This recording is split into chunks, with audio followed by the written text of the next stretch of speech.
বন্ধুরা, তো শুভ বিকেলের অনেক অনেক শুভেচ্ছা রইল। তো আমরা চলে এসেছি, এটা কি জায়গা রে? সাবটগ্রাম পাগলা বাবার মন্দিরে। যাই হোক, এটা আসাম এলাকা পড়ে আর কি।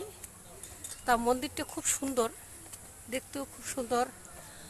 তো দেখার মতো জিনিস এই জায়গায়। তো চাইলে তোমরাও আসতে পারো বন্ধুরা। তো তোমাদেরকে দেখার চেষ্টা করছি, তো ভিডিওটা কেউ স্কিপ করো না।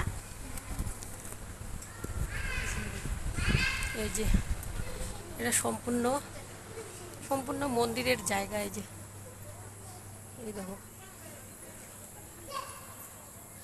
এত সুন্দর লাগছে, দারুণ দারুণ লাগছে। কোনোদিন আসিনি আমরা আর কি, আজকে প্রথম। তো ভিডিওটা যদি ভালো লেগে থাকে তো অবশ্যই লাইক কমেন্ট শেয়ার করে দিও। তো টাটা।